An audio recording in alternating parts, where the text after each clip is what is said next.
रात के 11 बज रहे थे। हिमाचल की पहाड़ियों में ठंड हड्डियों को चीरने वाली थी। मिलन की पुरानी जीप लाल परी अचानक खांसी और धुएं के साथ एक सुनसान रास्ते पर बंद पड़ गई। चारों तरफ सिर्फ घना कोहरा था।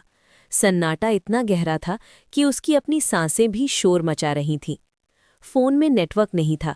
मिलन ने टॉर्च चलाई और पैदल चलने का फैसला किया। करीब 1 घंटे बाद उसे बिसर्जनपुर गांव दिखा। गांव के बीचों बीच खड़ी थी एक विशाल इमारत, एक पुराना खस्ता हाल घंटाघर। उसकी सुई ठीक 11:55 पर रुकी हुई थी। मिलन ने वहां के केयरटेकर रामू काका से पूछा। रामू काका ने डरते हुए बताया, साहब उस तरफ मत जाना। 1974 में रघुवीर ने ये घंटाघर बनाया था, लेकिन उद्घाटन की रात ठीक 11:55 पर रघुवीर ऊपर से गिरकर मर गया। लोग कहते हैं जमींदार ने उसे मरवाया था। तब से ये घड़ी 11:55 से 1 सेकंड आगे नहीं बढ़ी। उसी रात मिलन को नींद नहीं आ रही थी। रात के करीब 2 बजे उसे सन्नाटे में एक आवाज़ सुनाई दी, टिक टॉक टिक टॉक। मिलन ने खिड़की से देखा। घंटाघर की सबसे ऊपर वाली खिड़की में एक हल्की सी रोशनी जल रही थी। बिना सोचे मिलन ने टॉर्च उठाई और अंधेरे में उस शापित इमारत की तरफ चल पड़ा। घंटाघर का ताला तोड़ना मुश्किल नहीं था। जंग ने उसे पहले ही कमजोर कर दिया था। मिलन ने पत्थर मारा और दरवाज़ा एक चीख के साथ खुला। अंदर चमगादड़ों की बदबू थी। मिलन तीसरी मंजिल पर पहुंचा। वहां उसे रघुवीर की डायरी मिली।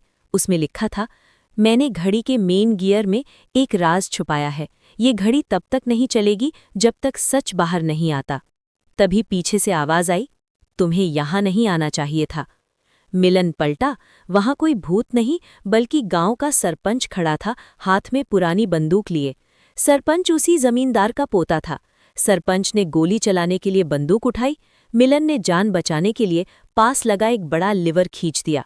गड़गड़ाहट, पूरा टावर हिल गया। बड़े गियर्स घूमने लगे। सरपंच का संतुलन बिगड़ा और बंदूक गिर गई।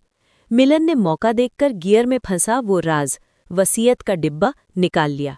सरपंच ने हमला किया, लेकिन तभी घंटाघर की बड़ी घड़ी ने 12 बजाए।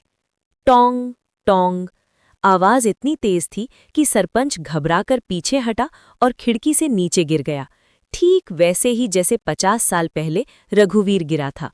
सुबह पुलिस आ गई। सच सबके सामने था। 50 साल बाद घड़ी अब सही वक्त बता रही थी। रामू काका ने कहा, बेटा तुमने इस गांव को आज़ाद कर दिया। मिलन अपनी जीप लेकर वहां से निकल गया, लेकिन वो जानता था कि ये रात वो कभी